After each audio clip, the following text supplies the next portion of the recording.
Bismillahirrahmanirrahim. Assalamualaikum warahmatullahi wabarakatuh. Bismillah, alhamdulillah, wassalatu wassalamu ala rasulillah wa ala alihi wa sahbihi wa mawala wa la hawla wa la quwwata illa billah. Wa qala Allah ta'ala fil Qur'anil Karim, a'udzu billahi minasy syaithanir rajim.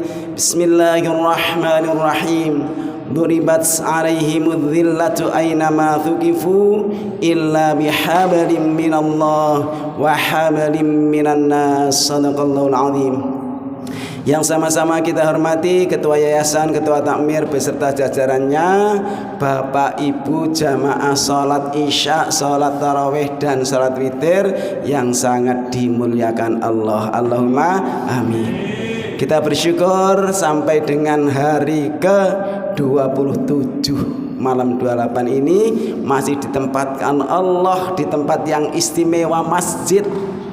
Luar biasa, teman-teman kita mungkin sudah meninggalkan masjid ini, tapi alhamdulillah kula panjenengan saya masih diberi kesempatan oleh Allah, dipilih oleh Allah menjadi orang baik. Allahumma amin. Moga-moga ini pertanda nanti kita bisa husnul khotimah. Salawat serta salam semoga tetap terlimpahkan pada junjungan kita Nabi besar Muhammad sallallahu alaihi wasallam dengan ucapan sallallahu ala Muhammad sallallahu alaihi wasallam sallallahu ala Muhammad sallallahu alaihi wasallam. Allahumma shalli ala Muhammad. Moga-moga bacaan salat kita menjadikan kita diakui sebagai umat Nabi Muhammad, diberi syafaat tidak hanya di dunia tapi utamanya di akhirat kelak. Allahumma amin. Hadirin jamaah yang dimuliakan Allah, ayat yang saya bacakan tadi artinya mereka akan ditimpa kehinaan dimanapun ia berada, kecuali menjalin hubungan baik dengan Allah dan hubungan baik dengan sesama manusia. Alhamdulillah kita semua sudah menjalin hubungan baik dengan Allah maksimal di Ramadan ini. Perintah-perintah Allah kita laksanakan dari puasanya, sehingga di situ man shoma ramadhana imanan wa ihtisaban ghufira lahu ma taqaddama min dzambi. Sudah puasa diampuni dosa-dosanya. Man qama ramadhana imanan wa ihtisaban ghufira lahu ma taqaddama min dzambi. Qiyamul lail qiyamul Ramadan seperti ini dosa-dosanya diampuni. Mani takafa imanan wa ihtisaban ghufira lahu ma taqaddama min dzambi. Kita sudah iktikaf, insyaallah semua dosa kita diampuni Allah Subhanahu wa taala. Tapi dosa kita tidak hanya kepada Allah, dosa kita juga kepada manusia. Karena itulah menjelang ajal tiba, ketika sedang sakit, Rasulullah mengumpulkan para sahabatnya.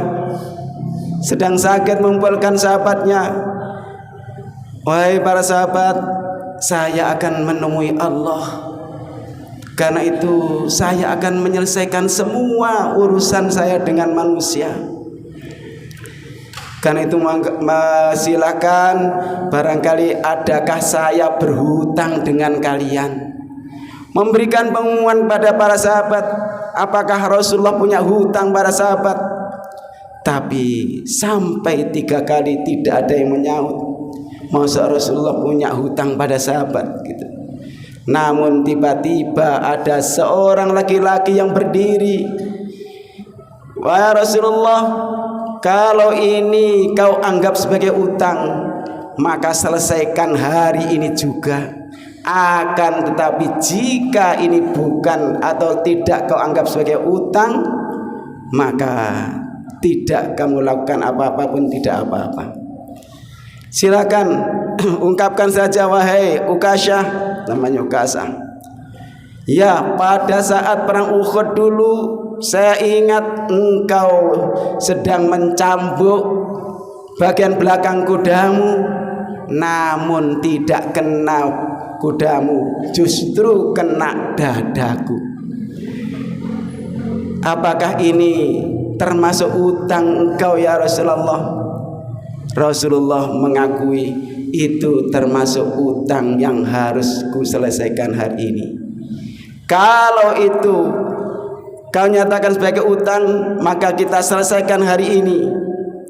Kemudian Rasulullah memerintahkan sahabat Bilal untuk mengambilkan cambuk di rumah Fatimah.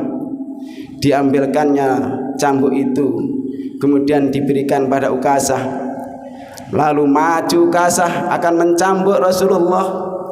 Begitu maju selangkah, Abu Bakar pun berdiri.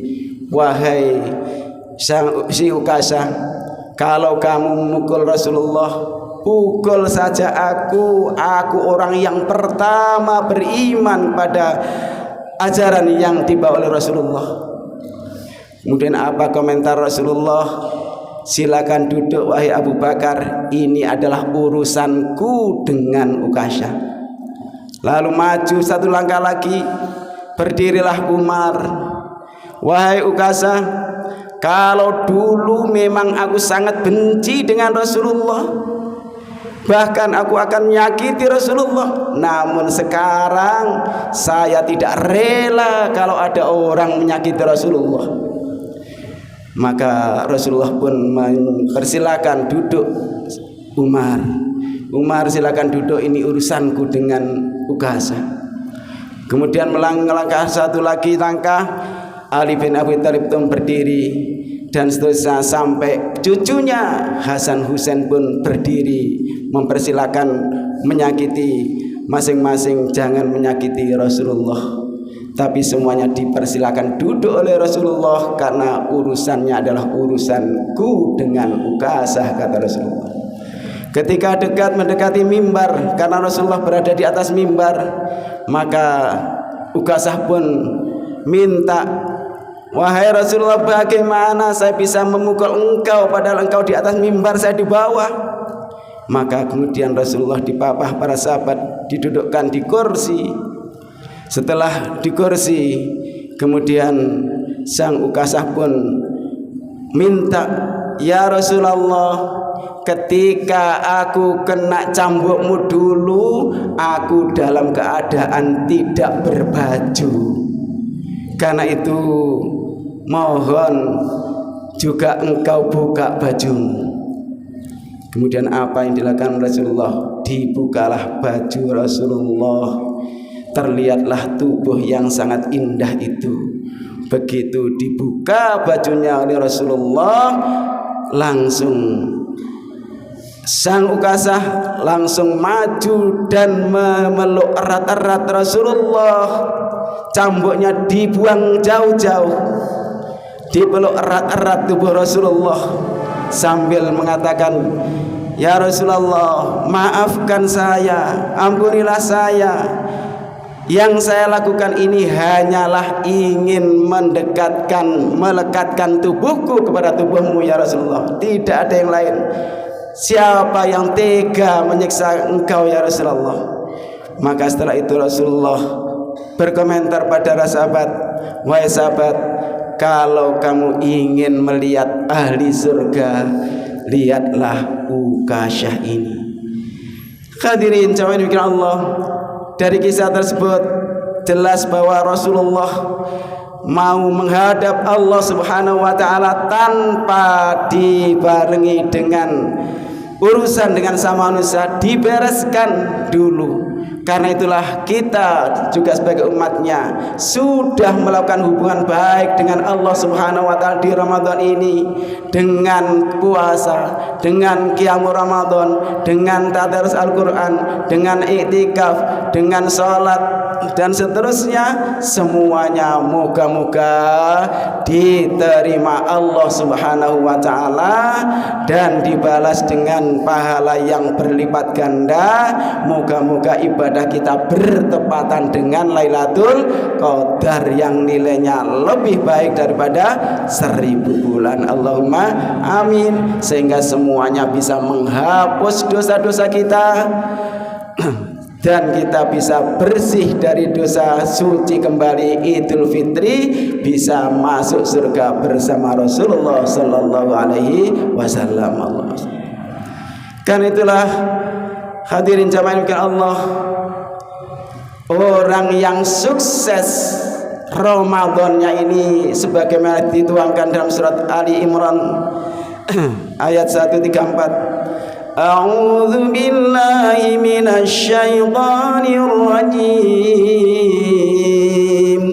Bismillahirrahmanirrahim. Alladzina yunfiquna fis sarra'i wadh-dharra'i wal kadhiminal والكاظمين الغيظ والعافين عن الناس والله يحب المحسنين. Shadaqallahul azim. Siapa orang-orang yang menginfakkan sebagian rizkinya baik dalam keadaan lapang maupun dalam keadaan sempit, tetap infak. Apalagi sekarang di bulan Ramadan tinggal 2 hari lagi, infak sedekah dan zakatnya kita bayarkan secepatnya. Apalagi zakat fitrah, jangan sampai lupa melewati salat Idul Fitri, tidak sah. Sampai batas salat Idul Fitri kita tunaikan zakat fitrah kita. Begitu juga zakat mal kita keluarkan semua, karena kita sadar bahwa wa fi amwalihim haqqul lis-sa'ili wal mahrum. Kita sadar bahwa dalam harta kita itu ada hak bagi orang miskin yang minta-minta maupun tidak minta-minta. Sadar, kita ungkapkan, kita keluarkan sebanyak-banyaknya, mumpung ini pembelian Allah sangat luar biasa mahal dan tingginya. Kalau sudah melewati 2 hari, sudah rendah turun harganya. Kita upayakan bisa kita jual diri kita, bisa jual harta kita pada Allah sebanyak-banyaknya. Innallaha ashtara minal mu'minina anfusahum wa amwalahum bi anna lahumul jannah. Sesungguhnya Allah membeli dari orang-orang mukmin, orang-orang yang yakin, orang-orang yang percaya, membeli apanya? Dirinya, dipakai untuk sholat, untuk puasa, untuk zikir, untuk itikaf dan seterusnya. Wa amwalahum, dan hartanya untuk zakat, infak, sedekah dan seterusnya. Dengan apa membelinya? Dengan surga Allah Subhanahu wa ta'ala. Moga-moga ini semua kita lakukan. Wal kadhiminal ghaidh, orang yang mampu menahan amarah, tidak emosian lagi, sabar. Artinya orang yang sabar luar biasa pahalanya. Innama yuwaffas sabiruna ajrahum bighairi hisab. Orang sabar balasannya luar biasa, tidak ada batasannya dari Allah Subhanahu wa taala. Wal afina 'anil nas, saling memaafkan sesama manusia, memberi maaf. Memang minta maaf mudah, tapi memberi maaf sangat luar biasa sulitnya. Apalagi yang minta maaf itu orang yang pernah zalim terhadap diri kita. Makanya kita berupaya untuk bisa memberikan maaf walaupun terhadap orang yang telah berbuat zalim kepada kita. Termasuk yang terakhir, wallahu yuhibbul muhsinin, artinya kita bisa berbuat muhsin, ihsan, bisa membalas kejelekan orang dengan kebaikan, seperti yang telah dilakukan oleh Rasulullah ketika di Madinah. Ada seorang buta yang selalu mencaci maki Rasulullah, menjelek-jelekan Rasulullah. Rasulullah itu, Muhammad itu bohong, Muhammad pendusta, Muhammad itu gila dan seterusnya. Tapi apa yang dilakukan oleh Rasulullah terhadap orang itu, justru setiap pagi ia memberi sarapan dengan dilumat dulu, sehingga lah halus yang diberikan makan pada orang tersebut. Memang orang itu buta, setiap kali tetap menjelek-jelekan Nabi Muhammad, tapi balasan Nabi Muhammad luar biasa. Baru tahu ketika Rasulullah meninggal dunia, dilanjutkan oleh Abu Bakar, ternyata beda pelayanannya dengan Nabi Muhammad. Barulah tahu kalau yang memberikan makan setiap pagi adalah Rasulullah, langsung masuk Islam. Karena itulah kita contoh perbuatan dan perilaku Rasulullah SAW, termasuk dalam membalas kejelekan orang dengan kebaikan. Moga-moga kita bisa berhubungan sama manusia dengan baik setelah kita melakukan hubungan dengan Allah yang maksimal ini, sehingga dosa kita terhadap Allah diampuni, terhadap sesama manusia pun terampuni semua. Allahumma amin. Hadanallahu wa iyyakum ajmain. Kurang lebihnya mohon maaf. Wallahul muwaffiq ila aqwamit thariq. Assalamualaikum warahmatullahi wabarakatuh.